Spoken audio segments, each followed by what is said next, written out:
Good morning and welcome back. You're watching World News. We're back with a new portion of the news today. I'm your host, Klaudia Czerwińska.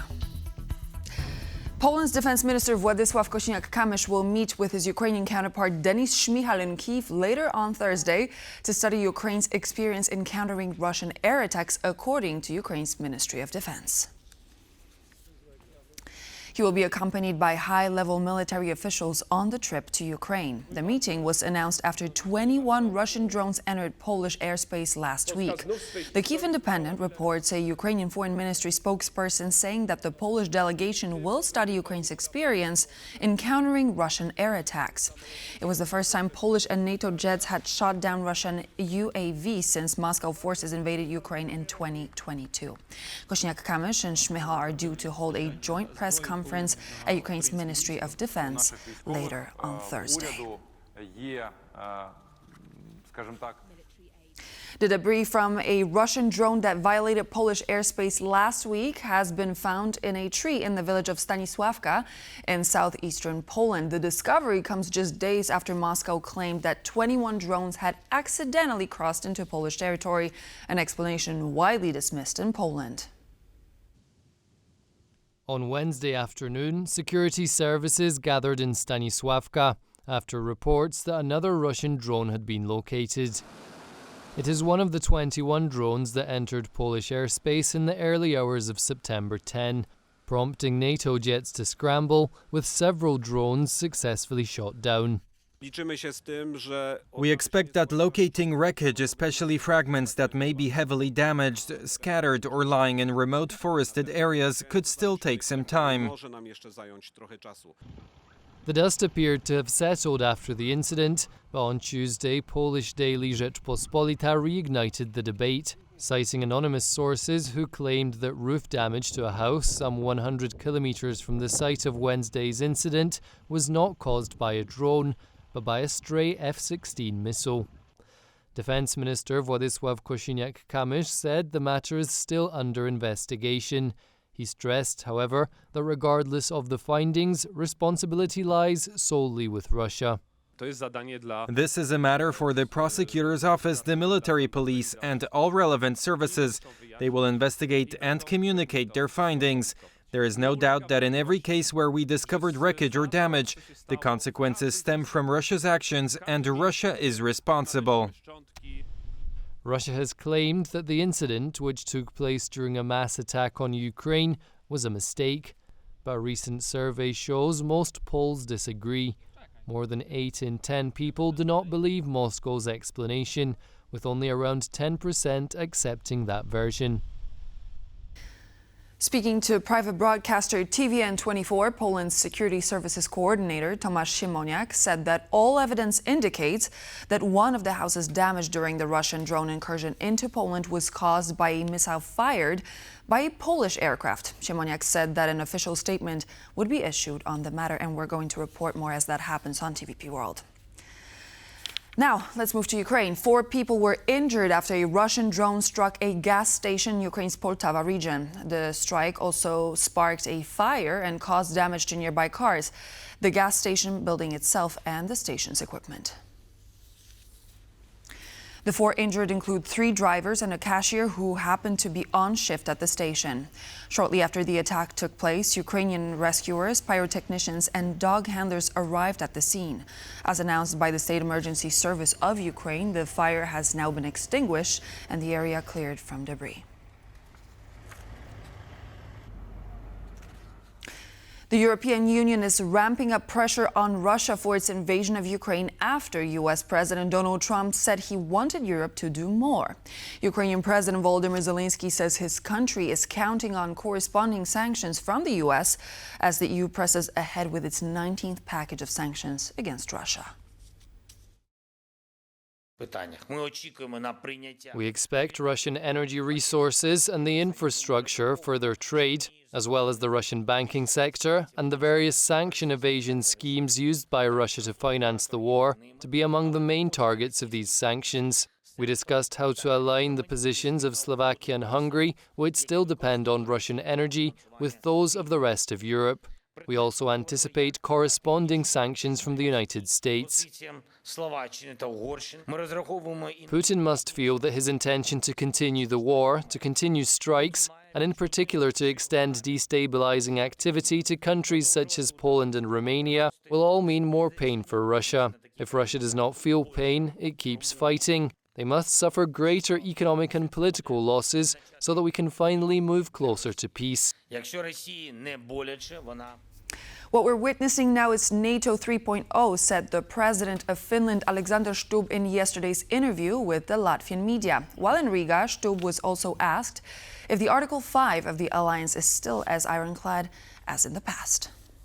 Stronger than ever before. I think right now, if we look at the operational planning, if we look at the commitments, if we look at the capabilities, and compare them to what they were, say, in the 1990s, it's completely next level. What we're witnessing now is NATO 3.0. I have not seen any disengagement of the United States of America from Article 5. We continue to have a very close transatlantic partnership with the United States, both bilaterally through our Defense Cooperation Agreement, DCA, and then, of course, through the alliance and NATO. A 21-year-old Ukrainian man will be deported from Poland and banned from entering the country for 5 years after flying a drone over sensitive sites in Warsaw. The incident took place on September 15th when a drone flew over a government building and the presidential palace before being detected and brought down by the Polish police. The 21-year-old Ukrainian was detained along with a 17-year-old Belarusian woman. She was questioned as a witness and later released. The Ukrainian man decided to cooperate with Polish authorities and was fined an equivalent of $1,115 American dollars and will be escorted to a border checkpoint for removal to Ukraine. While the main concern of Polish authorities was foreign espionage, a mobile device examination by the Polish Internal Security Agency showed no evidence of contact with foreign intelligence services. Tensions are rising in Czech election campaign, with former Prime Minister Andrej Babiš vowing to withdraw support for Ukraine's ammunition supplies, a move raising eyebrows in Brussels. Meanwhile, the pro-Russian far left is gaining momentum in the polls. Alexandra Bulenda is in Prague with more on the shifting political landscape and the stakes for Europe. With parliamentary elections fast approaching, the political rhetoric in the Czech Republic is hardening. Now, former Prime Minister Andrej Babiš has vowed to withdraw from the EU Ammunition for Ukraine initiative if returned to power, saying that the money could be better spent on domestic needs. But analysts say that the move isn't just about foreign policy. It may also reflect his business calculations. Mr. Babiš is a businessman. He's a billionaire who runs a huge business empire, and I think that part of his rhetoric on this issue is driven by the fact that he has some business interests, and he doesn't like his competitors being sort of part of this ammunition initiatives. Meanwhile, the far-left Stachilo alliance, openly critical of NATO and even some saying widely described as pro-Russian, has surged in polls to 9%, following its alliance to Social Democrats. That puts it just behind the Nationalist SPD party. The Pirates also has climbed to 10%, tying the centrist Stan party. So could Babiš seek a coalition with parties sympathetic to Moscow? He likes to basically copy Mr. Trump, but he's not openly pro-Russian, which is a big difference from Stachilo or from the extreme right SPD, which is the Freedom and Direct Democracy Party of Tomio Okamura. And so I don't think that if they build a coalition, it will be based entirely on these foreign policy views. It will be more based on domestic policies. The outcome could reshape Prague's stance on Ukraine and tilt the Czech parliament in a new direction. We'll continue tackling the Czech elections on the ground, with more from the campaign coming up.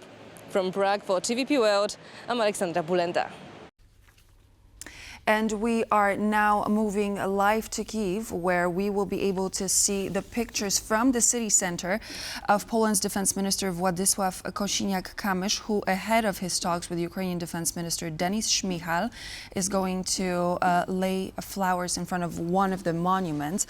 We actually see the two officials, Władyslaw Kosiniak-Kamysz and Denis Shmyhal, approaching the monument together, and the meeting, which is set to take place today, is meant to have the Polish defense minister study Ukraine's experience in countering Russian air attacks, and that's according to Ukraine's Ministry of Defense. As we know, Mr. Władyslaw Kosiniak-Kamysz is accompanied by high-level military officials on his trip to Ukraine, and the meeting was announced after 21 Russian drones entered Polish airspace last week. This is something that we've been updating you on here on TVP World, as the incursion was the biggest incursion into a NATO country by Russia so far. We also know from the report by Kyiv Independent that Ukrainian Foreign Ministry says that the Polish delegation will study Ukraine's experience in countering Russian air attacks. And as we've covered the subject here on TVP World, a flurry of our experts pointed out that Ukraine is actually one of these places that has the best military experience on the continent. And when it comes to fighting drones and when it comes to drone production, Ukraine is even ahead of the United States. So there is definitely going to be some interesting talks going on, especially considering recent circumstances. As we see the two gentlemen have arrived at the monument commemorating those who have fallen during the fights.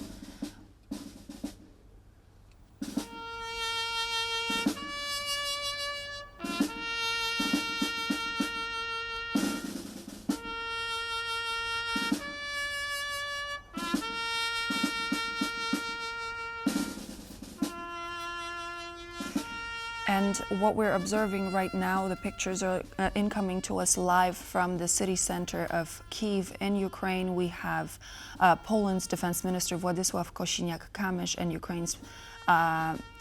Ukraine's Defense Minister Denis Shmyhal paying their respects to the fallen.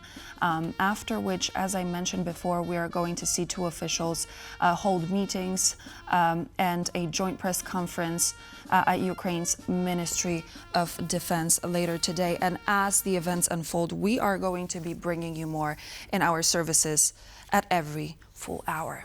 And now it's time to move on.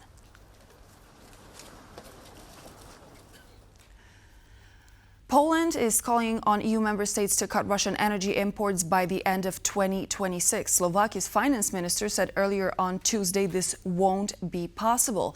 The comment comes after calls from US President Donald Trump. Experts say his demands are unrealistic. Poland was among the first EU countries to break free from Russian energy, and Polish Energy Minister Miłosz Motyka is now calling all EU countries to follow suit.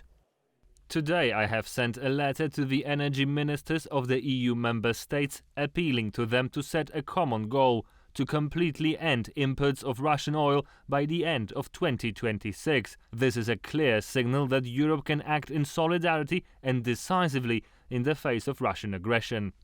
Slovakia, however, insists it's not ready. Before we can fully commit, we need to have the right conditions in place. Otherwise, we risk seriously damaging our industry and economy. Sakowa's statement comes after Donald Trump demanded that the EU meet new conditions for Washington to impose sanctions on Moscow. These include stopping the purchase of Russian oil and gas while increasing imports from the US. Slovakia and Hungary remain the only EU states still receiving Russian oil via pipeline. The neighbouring Czech Republic showed diversification is possible by connecting to the Italian port of Trieste. But analysts say it's not going to happen, not only because of construction-related constraints. It's a big pipe to be laid down to some port in Europe to expand the capacity of imports. It would take a couple of years. Czech Republic done it in 3 years.